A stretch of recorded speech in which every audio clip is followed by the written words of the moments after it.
I thank you very much for tuning in to That Will Nevr Work podcast. Of course, our guest today has spent nearly 2 decades inside the most demanding leadership environments, from scrappy startups to Fortune 500 complexity, watching brilliant, capable leaders shrink themselves, over-apologize for their decisions, saying yes to everything until they become the bottleneck in their own organization. Meanwhile, they lose the confidence to lead the way they were actually built to lead.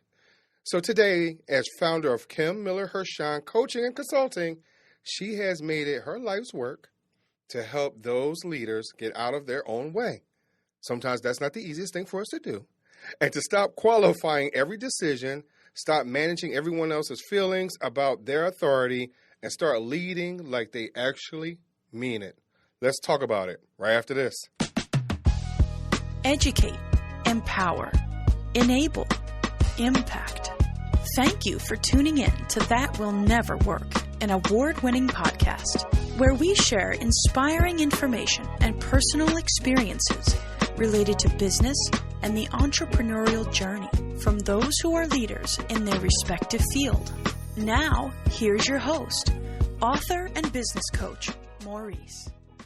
So, I'm not going to read you her whole bio. You will find out about her and you will get the gist of her aura, if you will, just by these few words. She's bold, warm, unafraid, witty, direct, I would say people obsessed, maybe bourbon approved, boundary setting, and transformative. I want to thank you very much for coming on to the show. Let's all welcome Kim Miller-Hershon. Thank you very much for coming on the show. Woo-hoo. Yeah, and Maurice, thank you so much for having me. You're welcome. Really looking forward to the convo. Sure. So let's get right into it. So, for nearly 2 decades, some coaching leaders across startups and Fortune 500 companies, you sat with some of the most accomplished executives in some really, really established and maybe just beginning, rooms. But you keep finding the same thing. My question to you is, what is that? Well, I think if I had really had to sum it up, Maurice, what I would really say is that most people lead with a lot of shoulds, right?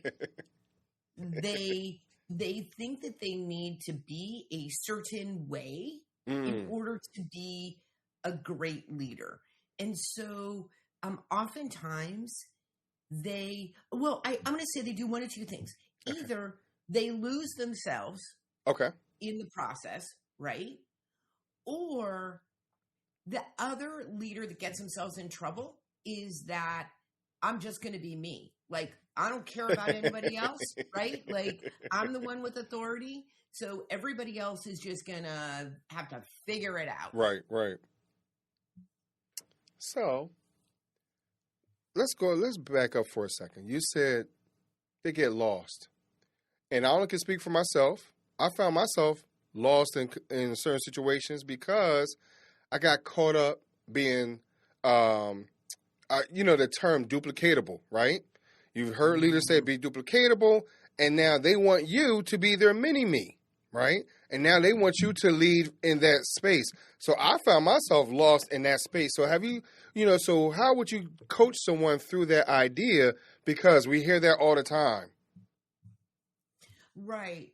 So the first thing that I would say to somebody I was coaching in that situation is you need to sit down with your leader and say, what outcomes are you looking for? Right? Mm-hmm. Because if there's no direction and you're just supposed to do everything the same way that leader did it, then you will lose yourself and there's not really room, right? I think you also get very caught trying to please everybody else, right? So the first thing that you've got to do is really sit down. Like, basically, you need to manage the manager. Right. You're right. Yeah. And I think that's kind of hard sometimes because sometimes people praise that individual because they look like they're moving, right? But unfortunately, I know for myself, there's some people that move just to be moving with no purpose, no direction. And so if I try to manage the manager, how can I manage nothing? Ooh. Okay. Well, all right. I mean, it's such an interesting question, right? So again, I think it really comes down to what's the best thing I can do to help you, right? What are the priorities? What are the things that you are being not judged on, but like your performance is being, qualified right from, and then you're like, okay, well, I think I can help you in this way. Right. In other words, it's the art of influence that is authentic, right? Because you really are asking how can I help you succeed?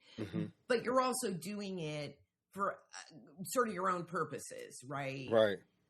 And I think, it's interesting. I did a workshop yesterday and somebody said to me they had a young person who came to them and wanted to be mentored. Okay. And her experience of this young man was that he really wasn't ready. Like he wasn't, he wanted to like accomplish things, but he wasn't ready. And here's the really interesting thing about that is that she felt really badly because there's a part of her, of course, that wants to bring other people up and wants to mentor. And then there's another part of her that's just like, this is like a waste of my time. Right. Like I'm busy. He's not ready. and the reason I bring it up is this, because what I said to her is the same thing. You've got to change the frame, right? The biggest gift that you can give this young man is to say, here are the things that you need to do in order to be ready to get help, right? So once you do these things, let me know and I'll help you get to the next level, right? Whereas she came on saying, oh my God, he's just like wasting my time. He's right. He's this, he's that, he's the next thing. I'm like, these don't have to be hard conversations if you have the right frame. On the one hand, and Maurice, like we know, people are also people, right? Yes. So, there's that too. And so there's a word that you use, being authentic. That term, we keep hearing it over and over and over again. I think is relatively being misused a little bit in certain cases, right? Okay. And I'm saying that because in a situation like this where she wants to come to this young man, she's being herself. She's being authentic. But maybe in that authenticity, which is what you stated very early on in this podcast, that could probably be a turnoff to some people. So can we continue to be authentic in that situation? Can we continue to be ourselves, and can we show up if it's going to be a turnoff for people that we're managing or trying to consult? Right. So it's a dance. Right. Right. It is definitely a dance, but I think and you said it in my intro. So there's a difference between setting boundaries, right? That people, they may not like them. And guess what? That is actually not your problem, right? So if you set appropriate boundaries and you do it in a respectful way, and somebody doesn't like it, that is not your problem, right? That is their problem, right? They came in with their story and their thing. And I think oftentimes that's the boundary that we cross, which is we take responsibility, or we think we need to take responsibility for other people's happiness, for other people's, story and comfort. Right. And here's the thing. Here's what I would say, Maurice. And again, we're talking in general here, right? Like I think we are. Every situation is a little bit different. Correct. But like in the situation that I was talking about, I would posit that the gift is helping him take responsibility for his own stuff. Mm-hmm. That's actually the gift that you're giving him. He may not like it. He may feel rejected. He may feel like I came to you for help and now you're not helping me, right? But those are lessons that you have to learn. Kim, why would I want to be responsible or accountable in that situation, right? Why would I want to do that and take control of my future? I don't want to do that, Kim. I want to put the responsibility on you, because I got somebody to blame. So why should I do that? Right. And again, Maurice, like I know that you're, on the one hand sort of joking, but I think that's right. Like, I think also having very healthy boundaries about what you own and what other people own is a big part, actually, interestingly enough, of being a great leader.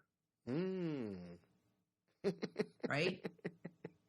Right? Because at the end of the day, you just got you, right? Like my favorite, my favorite way to frame it is at night when I'm brushing my teeth before I go to bed, and I'm looking in the mirror, like, am I proud of who that person was today? Am I proud of how that person showed up today? And because really, that's all you got. At the end of the day, that's what you got. The challenge with that is that because we keep hearing all the negative things internally, before we even get outside, right? We hear all this negative talk, speech, if you're not making $1 million in your business, you're not worthy, all these type of things, and we understand that's outliers. Like, everybody will not make it to that point. You would like to, of course, but the reality is that we keep talking to ourselves that way. And then we have family members that speak to us this way, i.e., that's the name of the podcast. That's how it had come up. I was told it will never work. Maurice, you're not going to do anything else. Next thing you know, I win an award for this podcast, right? So the idea is that we keep hearing these negative talks one way or another, and we don't know how to pivot, as we're looking in that mirror, because sometimes we really don't like to look in the mirror. Right. So here's something that happened to me recently. So was just about to close a new client, right? And then and she said yes, and then she ghosts, right? She doesn't sign the contract. Okay. And I said to my team, because they were disappointed, right? And I said, this, sure, can I look at my sales process and sort of, all the things that I did and who the client was and all the things? Absolutely.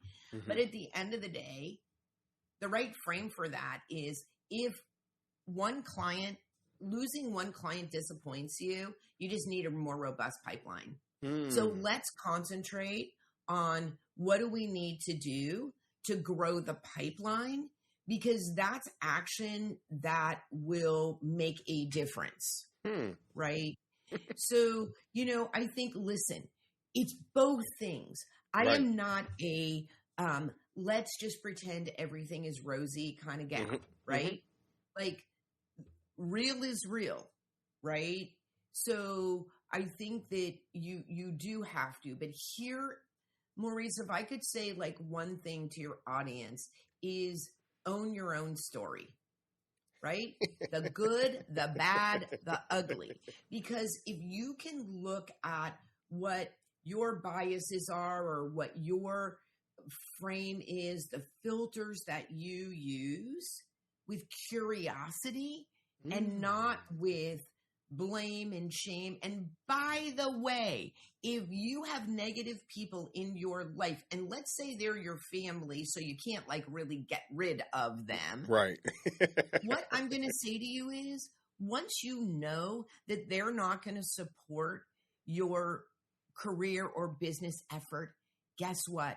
Talk about the weather, right? Like, Here's what I would say to you. If you keep going back to people that you know, listen, they're consistent. You know what they're going to say. Go out and get a job. Get a steady paycheck. It doesn't matter what it is. Go work at Starbucks versus do your own business. Then guess what? Stop talking to them about your business. Like, that's on you.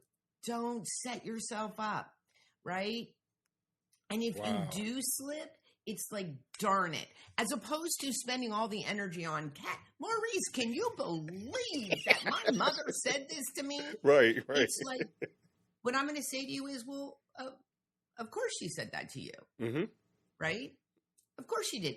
And she's doing it out of love because she's coming from her own place and she wants you to be safe and stable and secure and well taken care of. And you can love on that and appreciate that and talk about the weather. Or better yet, talk about your sister, right? Get her in trouble. Right. But see, I think that one of the things that you just showed us is reframing the picture. That's right. You reframed it because, unfortunately, we get stuck overanalyzing what was said to us. We're overanalyzing it. That's right. And here's the reality. And listen, I fall into this pot, but I work really hard on it. I can't tell you how many years I spent being the victim of my own life, being the victim of my own relationships, right? I am a people person. I'm a connector, like, just stab me in the heart, right? And it doesn't actually really take all that much. And once I started to really own, I'm really sensitive, right? Like, I am. And it doesn't take much to hurt my feelings. I own that. I own that, right? So where do I go from there? And again, thinking about somebody else's actions, not helpful, right? Maurice, you know what? Here's a funny thing. You know what? One of the ways in which I practice that is driving. Okay. So here's the frame. When I see somebody, so here's one of the worst, I have a lot of pet peeves around driving, but here is one of the biggest pet peeves that I have is I'm in, or somebody, let's just say it's not even me. I'm watching it. So I'm behind, right? Somebody is they get onto the freeway and it's a turn only lane, right? They only have a short period of time where they have to get over to the next lane. Right. And they've got their blinker on, right? So their intention is clear. And the person in the lane that they need to get into is too close, won't let them in, passes them, and then gets into the turn only lane, right? And it doesn't have to be me. It doesn't have to be me not going over. I just have to watch it. And there will be steam coming out of my head. Right. On behalf of that other person. But here's the frame. And God should forbid it should happen to me. Right. Then I am right. But you know what? The frame that I've learned to use for that and the practice that I give myself is, okay, you know what, Kim? If you're ever the person in that left lane, you slow down. You let that person in, right? Like, the lesson is not those people are terrible people. The lesson is, how do I need to change my own behavior so I'm not that terrible person? Right? Like, how can I walk through the world in a kinder way? How can I be more courteous? Right. And I think it's a really important thing, right? Like, you, in a business setting, you watch that manager that is walking around, like, doing stuff, but not really being effective. You're like, okay, I don't want to be that. Right. Like, how can I then be effective? How can I get things done? Right. And I think sometimes we can take other people's behavior and say, okay, like, what's my part of this? Or, and again, you got to be careful there because you cannot fall on the sword, right? You can't take responsibility for everybody else's stuff. But I think personal responsibility, and you know what? The answer sometimes is there's nothing I can do about this. I just got to sit with it and I got to live with it and I got to move on. So how do we stop? Everything is. Go ahead. Go ahead. No, I was going to say, so in that situation, how do we not apologize because we're not living up to our potential, right? Because as I'm listening to you, I'm thinking about myself. If I see a manager, I'm going to use your highway expression, right? If I see a manager kind of getting in my way, I'll slow down, right? And now I'm not living up to my potential, and now I'm apologizing. I found myself apologizing, using my own experiences of apologizing, of not, and I used to work in customer service, so and that's where some of my listeners are. And so I will apologize for not answering enough calls or whatever it is because I have not dealt with my internal challenges. I'm angry, I'm frustrated, whatever it is, but now I'm apologizing for being who I am. So even I'm listening to you, are you going to apologize because you decide to honk the horn at that person, or whatever it is to kind of get out the way? So how do we stop doing that? Yeah, I mean, it's really, first of all, you're not always going to, listen, you are not always going to not honk the horn or use swear words inside your own car. It's just not going to happen, right? Not a reasonable expectation. Mm-hmm. But I think what can I tell you? Number one, pause. Take a breath. Pause, right? So here's how I look at it, Maurice. You got to have a lot of tools in your toolkit, right? So it can't just be pause, because if somebody really says something to you and it triggers you and, you're like, I can't pause right now, right? Like I just don't have that, right? One technique, really interesting technique that you can use in that situation is rephrase what the other person said to give you a little thinking time, right? So you're asking me about how many calls I did today, right? Mm-hmm.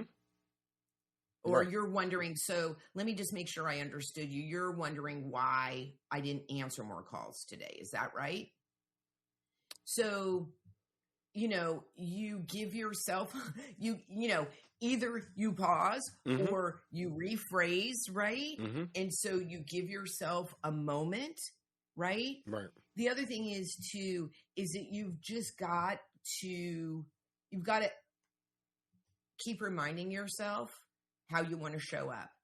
And then you got to give yourself some grace, right? Like, okay, that didn't go too well, right? Like, and recently, actually in a family situation, I've done so much work, right? I typically really, I show up mostly as, if not my best self, at least a good version of myself. And there was something that came up like a few months ago and I just lost it, right? Mm-hmm. To say that I did not show up as my best self is sort of the understatement of the century. And you know what? You're like, okay, did that get me what I wanted? Nope. Actually, it didn't get me anywhere, right? Mm-hmm. And so, so then I was just like, okay, let's, that probably cost me more than it cost anybody else. So let's reset and just kind of remind myself that's the thing is, here's a great question to ask yourself is, how much does it cost me? Right? And what I'm going to tell you, Maurice, if the next thing is, if you've got a boss or somebody who doesn't appreciate you or just constantly is just like picking at you. Right. A lot of times the best thing that you can do, it's not incumbent upon you to do all the work. Like sometimes, honestly, you just got to get out of there, right? You can't be your best self and you can't do the work if you're just triggered all the time, right? So, there's nothing wrong with saying, this just isn't it's not the right manager for me. It's not the right job for me. It's not the right culture for me. It's not the right environment for me. I hear you, and I'm looking at the time, but there's one thing I have to ask about that. Because at times when we see that and we hear that, right? What about the golden handcuffs? Because sometimes that throws us off. Sometimes we stay longer in that situation and we're thinking about those golden handcuffs. So, and so now as we transition, because I want y'all to understand, right, that the answer, if you listen to some of Kim Miller-Hershon's podcast, and she can name the podcast, because to my understanding, changing that mindset, unframing it, she kind of answers that question a little bit if you pay attention to some of her answers. So, Kim, can you please let everyone know your podcast and where else they can find your content? Yes, so it's Unconventional Wisdom about conventional wisdom. And you can find it on all the platforms, include audio and video. And you can go to kimmillerhershon.com/podcast, and they're also all there. So now, quick question though. Would you like to answer that question a little bit real quick about the golden handcuffs? Or you want them to go to your podcast and listen? Listen, again, it's a cost benefit analysis. Right. At the end of the day, there's an opportunity cost to staying where you are and being unhappy. And guess what? You only have one life. You only got one life. That's it. So, but the other thing here is a really interesting one.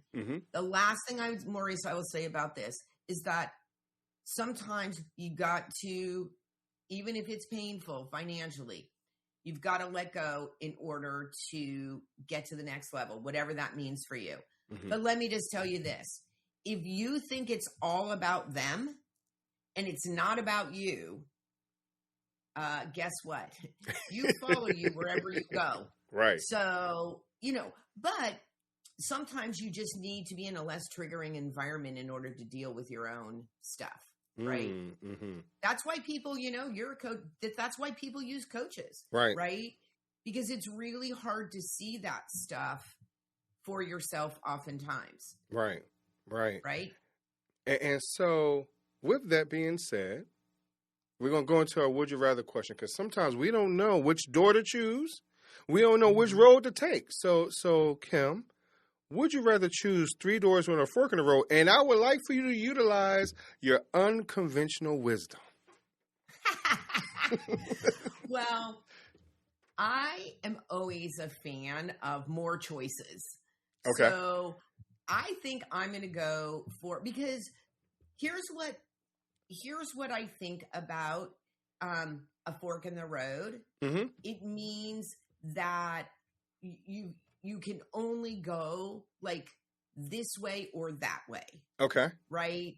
And so that doesn't appeal to me as much as like, ooh, is it the green door, the magenta door, the purple door? Right. Right. Like, I think the unconventional piece is, are there really only 2 choices? Right? Like, do you need to open your thinking a little bit? Right? So I'm choosing the doors. Definitely choosing the doors. So I'm going to give you some unconventional ideas that was given to me. So think of the fork in the road, right? One guest told me they went straight ahead. There is no fork. They plowed right through the trees and everything else. Unconventional, right? Or the 3 doors. Now, you said they're green, they're pink, they're red, they're yellow, they're rainbow, whatever it might be. But are they transparent? Can you see behind the doors? Are the doors already open? Because we didn't say that they had to be closed. I just asked which one would you choose, right? There you go. Right. See, and you know what's interesting, Maurice, right? The answer around, I wouldn't choose the fork in the road. I would go straight ahead and go like over the trees, right? So like, I hear that, and I don't know what you as a coach, you hear that, and I'm like, why choose the hard road? Right. Right. Like, why intentionally choose the hard road? Right. So I'm like, but you know, in terms of, I love that thinking, the unconventional thinking. Right. And, you know, I think probably both of us, right? Like, you always want to use models of success that are proven. Yeah. Mm-hmm. For me, I think where I think play the best is, where do you fit into that? Mm-hmm. Right. Mm-hmm. And I think that's often what is missing in all of these roadmaps and schemas and so forth, because it's somebody else's journey. Mm-hmm. And, you know, my last thought to you is, you exist on this earth because there is nobody else who is uniquely you. There's that word authenticity, right? And this is from a mother of twins. No, that's funny. Right. But Kim, I thank you very much for coming on the show. Thank you. This was so much fun. And of course, everyone, if you're on that road, if you're looking at that pink door, of course, Kim's information will be in the show notes. So I don't care where you are, always come back, click on the link, all her links will be there. So, of course, I got to leave you with a challenge. I want you to find your apology pattern today. This week, pay attention to every time you soften a decision, qualify an authority you've earned, or add "I'm sorry, but" before something that doesn't quite require an apology. Don't judge it. I just need you to notice it and keep a tally. So at the end of the week, I want you to look at the list and ask, what belief about yourself or about how others will respond is underneath each and every one of these. So that belief is the work. I need you to pay attention to that, because I need you to communicate it to yourself, what the pattern is, what the symptoms are, and maybe do a little deeper dive and understand where the origin is. Maybe you can fix it. Maybe you can't, but we'll work on that together. I thank you very much for listening to That Will Nevr Work podcast, and I'll talk to you just a little bit later. Thanks for listening. Follow Maurice Chisholm on social media to stay connected, and check back weekly for new episodes. Until next time, that will never work. Or will it?